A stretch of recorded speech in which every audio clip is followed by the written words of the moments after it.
நண்பர்கள் அனைவருக்கும் வணக்கம். வெல்கம் பேக் டு பட்டணத்துக்காரன் சேனல். நம்ம சேனல்ல வந்து பார்த்தீங்க அப்படின்னா, விவசாயம் சார்ந்த தொழில்களான கால்நடை வளர்ப்பு, அது மட்டும் இல்லாம புதிய புதிய தொழில் வளங்களையும், தொழில் முயற்சிகளையும் பத்தி விரிவா வந்து நம்ம சேனல்ல பார்த்துக்கிட்டு இருக்கேங்க. அதுவும் வந்து பார்த்தீங்கன்னா, இன்றைய இளைஞர்கள் வந்து பார்த்தீங்க அப்படின்னா, படிச்சுட்டு வேலை இல்ல அப்படிங்கிறது இல்லாம, நிறைய புது புது தொழில் முயற்சிகள வந்து மேற்கொண்டுட்டு வராங்க. அப்படி புது தொழில் மேற்கொள்ளும் போது மேற்கொள்ளும்போது சக்சஸ்ஃபுல்லா முதலீடு கம்மியா எதுல வெற்றி அதிகமா இருக்குமோ அந்த தொழில்களை பத்தி நம்ம விரிவா பார்த்துட்டு இருக்கோம்.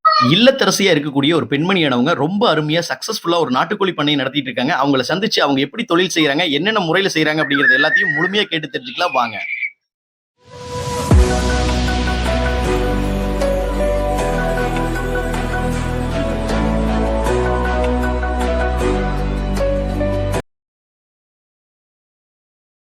அக்கா வணக்கம். வணக்கங்க. உங்களுடைய பெயர், நம்மளுடைய இந்த பண்ணையானது எங்க அமைஞ்சிருக்கு அப்படிங்கறத பத்தி கொஞ்சம் சொல்லுங்களேன். பாத்தீங்கன்னா என் பேர் வந்து சசிகலாங்க. சரிங்க. நம்ம பண்ணையானது வந்து ஈரோடு மாவட்டம் கொடுமுடி வட்டத்துல சரி. மூர்த்திபாளையங்க கிராமத்துல அமைஞ்சிருக்குங்க. அமைஞ்சிருக்கு. எத்தனை ஆண்டு காலமா இந்த தொழில் நீங்க பண்ணிட்டு வரீங்க? கிட்டத்தட்ட ஒரு 20-25 வருஷமா பண்ணிட்டு இருக்கிறேங்க. பண்ணிட்டு இருக்கோம். அக்கா இந்த சேனல்ல, நம்மளுடைய சேனல்ல வந்து பாத்தீங்க அப்படின்னா, புதிய புதிய தொழில் வாய்ப்புகளை பத்தியும், இளம் தொழிலதிபர்களை பத்தியும், நாளைக்கு என்ன தொழில் தொடங்கினா அதுல வந்து லாபம் சம்பாதிக்கலாம் அப்படிங்கிறத பத்தி நம்ம தொடர்ந்து பார்த்துக்கிட்டு இருக்கீங்க. அந்த அடிப்படையில பாத்தீங்க அப்படின்னா, இந்த பண்ணை தொழிலானது இன்னைக்கு இருக்கக்கூடிய நிலைமை என்ன, வளர்ந்துகிட்டு இருக்கா, அழிஞ்சுகிட்டு இருக்கா, இதை வந்து ஃபியூச்சர்ல எடுத்து செஞ்சா லாபம் சம்பாதிக்கலாமா, அதை பத்தி சொல்லுங்க. பாத்தீங்கன்னா இப்ப இந்த நாட்டுக்கோழி வளர்ப்புங்கிறது வந்து அழிஞ்சிட்டு வருதுங்கிறதெல்லாம் இல்லைங்க. சரி. வளர்ந்துகிட்டு தான் இருக்கு. சரி. ஏன்னா இப்ப பாத்தீங்கன்னா இளம் தலைமுறைகள்லாம் வந்து நாட்டுக்கோழி வளர்க்கறது, பாரம்பரியமான விஷயங்களை செய்யறது, அதுல எல்லாம் ரொம்ப ஆர்வமா இருந்துட்டு இருக்கிறாங்க. அதனால முதல்ல எல்லாம் இதுல வளர்த்தவங்க நஷ்டப்பட்டிருக்கிறாங்க, நஷ்டம் அடைஞ்சிருக்காங்க. எல்லாருமே நஷ்டம் அடையாம எந்த ஒரு தொழிலும் செய்ய முடியாதுங்க. ஆனா அதுல இருந்து மீண்டு வந்தவங்களும் இருக்காங்க. இதுல லாபங்கள் கண்டிப்பா இருக்கு. நஷ்டங்கிறது இருந்தாலும் அதுக்கான உடல் உழைப்பு நாம முழுமையா போட்டு மனம் தளராம இந்த வேலையை நம்ம செஞ்சுட்டு வந்தோம்னா கண்டிப்பா இதுல நமக்கு லாபம் இருக்கு. லாபம் இருக்கு இல்லைங்களா? சரிங்க. இப்போ ஒரு இல்லத்தரசியான நீங்க வந்து இந்த பண்ணை தொழிலை வந்து ஏற்று நடத்திட்டு இருக்கீங்க. பொதுவா வந்து இந்த கால்நடை வளர்ப்பு அப்படிங்கிறது வந்து ஆண்களுக்கான தொழில் அப்படின்னு ஒரு சாரர் நினைக்கிறாங்க. நீங்க இதை எப்படி பாக்குறீங்க? உங்களுக்கு இது கஷ்டமா இல்லையா? அப்படியெல்லாம் இல்லைங்க. இன்னைக்கு பெண்கள் எல்லா துறையிலும் சாதிச்சுட்டு வரும்போது இதையே நம்மளால செய்ய முடியாதுங்க. இதுல ஒரு ஆர்வம் இருந்துச்சுங்க. அதனால நான் அதை செய்யணும் அப்படின்னு கேட்டப்போ எங்க வீட்டுல அவங்களும் வந்து பாரம்பரியமா இந்த கோழி வளர்த்துட்டு இருந்ததுனால எனக்கு சப்போர்ட் பண்ணாங்க. இதை நான் பண்ணேன். இதுல ஒன்றும் கஷ்டம் அதிகம் தெரியாதுங்க. அருமையா சொன்னீங்க. இப்ப நம்ம கிட்ட வந்து பாத்தீங்க அப்படின்னா, நம்மளோட பண்ணையில வந்து எத்தனை கோழிகள் இருக்கு, சேவல்கள் எவ்வளவு இருக்கு, விடைகள் எவ்வளவு இருக்கு, குஞ்சுகள் எவ்வளவு இருக்கு, மொத்த உருப்படின்னு பார்த்தா எவ்வளவு இருக்கும்? சேவல்னு பாத்தீங்கன்னா ஒரு 100-150 சேவல் இருக்குங்க. சரி. கோழின்னு பாத்தீங்கன்னா ஒரு 50-60 கோழிகள் இருக்கு. அதுல இருந்து பிரீட் ஆனது குஞ்சுகள்லாம் தனியா இருக்குதுங்க. தனியா இருக்குங்க. இப்ப இத்தனை கோழிகளை வச்சு ஒரு இடத்துல மெயின்டைன் பண்றீங்களே, நீங்க தனிப்பட்ட முறையில செய்றீங்களா, இல்ல உங்களுக்கு குடும்பத்தாரோட சப்போர்ட் மூலமா நீங்க செஞ்சுட்டு இருக்கீங்களா? கண்டிப்பா குடும்பத்தாரோட சப்போர்ட்டும் இருக்குங்க. நானும் வந்து பண்ணிக்கிட்டு இருக்கிறேன்.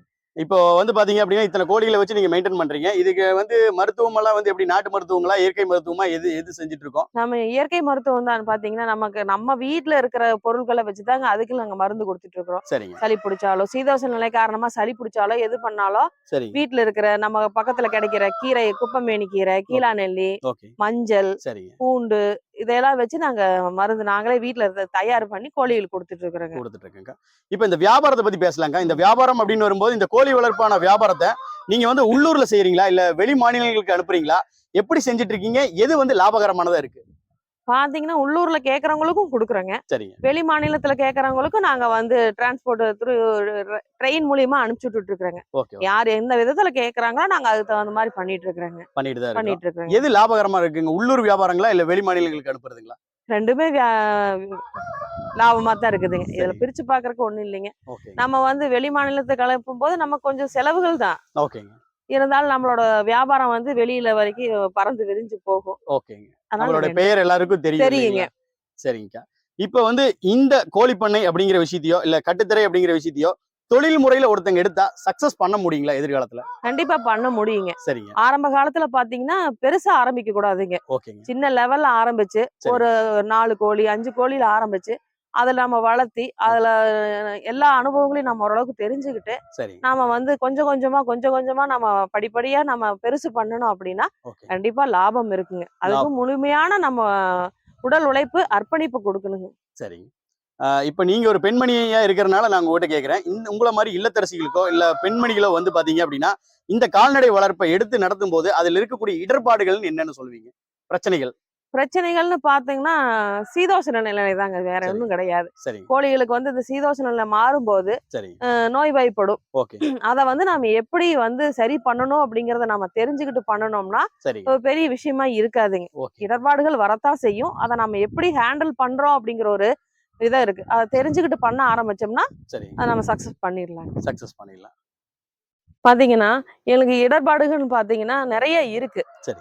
நம்ம வியாபாரம் பண்ணும்போதுன்னு பாத்தீங்கன்னா, அ லேடீஸ் கோழி வளர்த்துறாங்க. அது ம். எப்படி தரமா இருக்கும்? ம். அப்படின்லாம் கேட்கறாங்க. சரி. ஏன் ஆண்களுக்கு நிகரா வந்து பெண்களால பண்ண முடியாதுங்களா? கண்டிப்பா பண்ண முடியும். சரி. நாங்க வளர்த்துற கோழிகளும் நல்லா இருக்குங்க. நீங்க வாங்கி ட்ரை பண்ணி பாருங்க. சரி. அது மட்டும் இல்லைனாலும் நம்ம பக்கத்துல சொந்த பந்தத்திலயும் என்ன சொல்றாங்க அப்படின்னா, "இவ்வளோ தூரம் படிச்சுட்டு ஏன் கோழி பண்ண வச்சுட்டு பார்த்துட்டு இருக்கிற? ஒரு ம். ஸ்கூல், காலேஜுக்கு போனா மாசம் கண்ட சம்பளம் வாங்கலாம்னு" சொல்லி எங்கள எல்லாம் ப்ரோமோட் பண்ணியிருக்காங்க. சரி. ஆனா அதையெல்லாம் நாங்க தாண்டி சரி. எங்களால சாதிக்க முடியும்னு நான் நம்பிக்கை வச்சு, சரி. என் குடும்பத்தார் எனக்கு சப்போர்ட் பண்ணதுனால நான் இந்த அளவுக்கு வந்து நிக்கிறேங்க. வந்து நிக்கிறீங்க. கண்டிப்பா. ரொம்ப அருமையா சொன்னீங்க.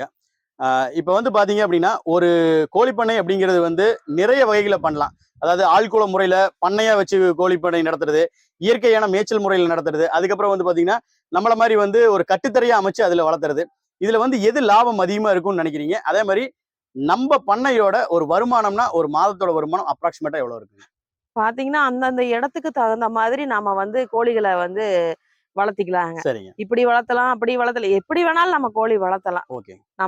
நம்ம இருக்கிற இடம் சூழ்நிலைக்கு தகுந்த மாரி நம்ம கோழிகள வந்து சரி. பராமரிச்சுக்கலாம். ஓகே. அப்ப பாத்தீங்கன்னா, வருமானம்னு பாத்தீங்கன்னா, நம்ம ரொம்ப அதிகமா மாசம் அ ஐடி ஃபீல்ட்ல வர மாரிலாம் நமக்கு மாசம் கண்டா 50,000 60,000லாம் வரும்னு சொல்ல முடியாதுங்க. சொல்ல முடியாது. கோழியிலான நம்மளோட வளர்ப்பு, சரி. கோழி குஞ்சு பொரிக்கிற ஒரு இது, சரி. அதுலருந்து நம்ம வளர்த்து பாத்தீங்கன்னா, இயற்கை சீற்றத்தால அந்த கழுகு, வசாலி இதெல்லாம் கோழி குஞ்சுகள தூக்கிட்டு போயிரும். சரி. அதையெல்லாம் தாண்டி நம்ம எவ்வளவு தூரம் வளர்த்தி போராடி கொண்டு வர்றோமோ, ஓகே. அதுல தான் இருக்குங்க. அதுல தான் இருக்கு. அடங்கி இருக்கு. அக்கா எவ்வளவு நேரம் வந்து பாத்தீங்க அப்படின்னா, ஒரு பெண்ணா இருந்துட்டு நீங்க வந்து என்ன இடர்பாடுகள்லாம் சந்திக்கிறீங்க அப்படிங்கிற விஷயத்தெல்லாம் சொன்னீங்க. இப்போ ஒரு பெண்மணியானவங்க வந்து இந்த கோழிப்பண்ணை நடத்தணும் அப்படின்னா, நஷ்டம் அடையாம லாபம் சம்பாதிக்கிறதுக்கு என்ன மாரி முயற்சிகள மேற்கொள்ளணும்? நஷ்டம் அடையாம பார்க்கணும்னா, முதல்ல நாம வந்து முழு ஈடுபாடு இருக்கணுங்க. சரி. அதே மாரி கோழி வந்து நம்ம வளர்த்துறோம் அப்படின்னா, வந்தோம், இந்த இரைய வீசிட்டு, ம். பொறுக்கிட்டு போட்டும் அப்படின்னு போட்டுட்டு, நாம பாட்டுக்கு நம்ம வேலைய பார்க்க கூடாதுங்க. சரி. முழு மனசோட அந்த கோழிகளோட சரி. இருக்கணுங்க. ஓகே. ஒவ்வொரு கோழியும் எப்படி இருக்கு அப்படிங்கிறத முதல்ல நாம கண்காணிக்கணும். ஓகே. நேரடியா நம்மளோட நேரடி கண்காணிப்புல வந்து இந்த கோழிக்கு எப்படி இருக்கு? ம். நம்ம இதுக்கு ஏதாவது நோய் வாய்ப்பட்டுருக்கா? இதுக்கு ஏதாவது எடை குறைஞ்சிருக்கா? ஓகே. அப்படிங்கிறத வந்து நம்ம நெருங்கி அது கோழிகளோட கொஞ்சம் அன்பா நெருங்கி பாசமா இருக்க ஆரம்பிச்சோம்னா, சரி. அந்த கோழி நம்ம தான் ஓனர் அப்படிங்கிறது தெரியும். ஓகே. தெரிஞ்சுக்கும்.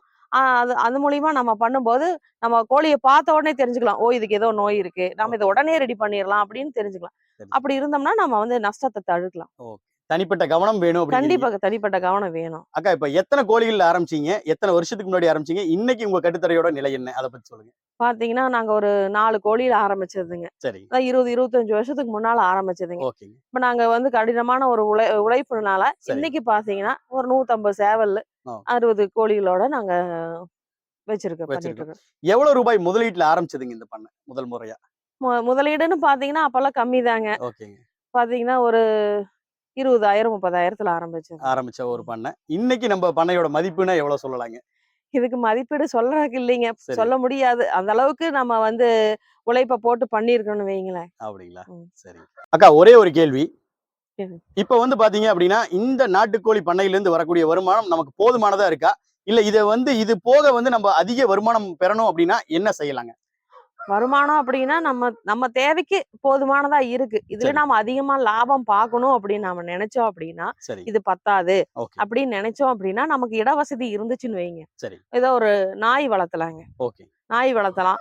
அது மூலியமா அதையும் நம்ம ப்ரீட் பண்ணி அந்த குட்டிகள விற்பனை செய்யலாம். சரி. அது மூலியமா நமக்கு ஒரு தனி ஒரு எக்ஸ்ட்ரா ஒரு வருமானம் கிடைக்கும். ஓகே. இன்னும் அதே மாரி இடம் வாய்ப்பு இருந்ததுன்னா, ஆட்டு பண்ணையோ, சரி. மாடோ 2 மாடோ வாங்கி வைக்கலாம். அதுவும் நாட்டு ரகமா வாங்கி வச்சு வளர்த்துனோம்னா, சரி. இந்த நாட்டு இனங்கள வந்து அழிஞ்சுட்டு போகுங்கிறத வந்து நம்ம வந்து நம்மளால முடிஞ்சத தடுக்கலாம். தடுக்கலாம். நம்ம வந்து அத வளர்த்து பெருசு பண்ணலாம். சரி. நம்மளுக்கு தெரிஞ்சவங்களுக்கு குடுக்கும்போது, சரி. அந்த நாட்டு இனங்கள் அழியாம நம்ம பாதுகாக்கலாம்னு நான் நினைக்கிறேன். நீங்க நினைக்கிறீங்க. ம். ஓகேங்கக்கா. அதாவது வந்து பாத்தீங்கன்னா இவ்வளவு நேரம் வந்து உங்களோட சக்சஸ்ஃபுல்லான ஒரு ஸ்டோரி சொன்னீங்க. இதுல ஒரே ஒரு கேள்வி என்னன்னு கேட்டீங்கன்னா, என்னைக்காவது இதுல இருந்து நம்ம சறுக்கி இருக்கமா, என்னைக்காவது நஷ்டம் அடைஞ்சிருக்கமா, ஏன்டா இந்த தொழிலுக்கு வந்தோம்னு என்னைக்காவது யோசிச்சிருக்கீங்களா? நஷ்டமெல்லாம் அடைஞ்சிருக்கிறேங்க. சரி. நஷ்டம் அடையாமையெல்லாம் நம்மள எந்த தொழிலுமே செய்ய முடியாதுங்க. சரிங்க. நஷ்டம் அடைஞ்சு துவண்டு போயிருந்தப்போ நமக்கு குடும்பத்தார் வந்து சப்போர்ட் பண்ணியிருக்காங்க. சரி. ஏன் சரிஞ்சு போற, பாத்துக்கலாம், சரி.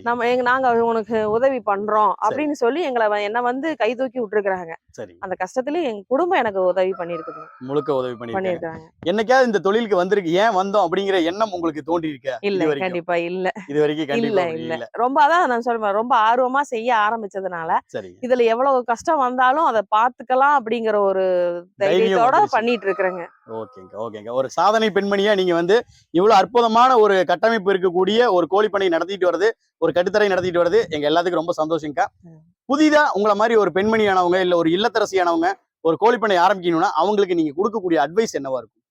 அட்வைஸ்ன்னு பாத்தீங்கன்னா, அதான் சார் முழு மனசோட செய்யணுங்க. சரி. குறைஞ்ச லெவல்ல ஆரம்பிங்க. சரி. எடுத்த உடனே அதிக முதலீடு போடாதீங்க. சரி. குறைஞ்ச லெவல்ல ஆரம்பிங்க. அதுல உங்களுக்கு சந்தோஷமாகவும் இருந்து ஓரளவுக்கு லாபம் கிடைக்கணும்னு நினைச்சீங்கன்னா கொஞ்சம் கொஞ்சமா எக்ஸ்டெண்ட் பண்ணுங்க. ஃபேமிலி சப்போர்ட் பண்ணாங்கன்னா கண்டிப்பா பண்ணுங்க. பண்ணலாம். ஓகேங்கா. இவ்வளவு நேரம் வந்து உங்களோட கோழி வளர்ப்பு அனுபவத்தை எங்ககிட்ட பகிர்ந்துக்கிட்டீங்க. அதுவும் போக எதிர்காலத்துல வந்து பாத்தீங்கன்னா பெண்மணி அப்படின்னு சொல்ற பெண்கள் வந்து எவ்வளவு சூப்பரா வந்து இதை வந்து பண்ண முடியும் அப்படிங்கிறதுக்கு ஒரு எடுத்துக்காட்டா இருக்கீங்க. உங்களோட அனுபவத்தை எங்ககிட்ட ஷேர் பண்ணிக்கிட்டதுக்கு ரொம்ப நன்றிங்க. மீண்டும் ஒரு வீடியோவில் உங்களோட இணைகிறேன். நன்றி. வணக்கம்.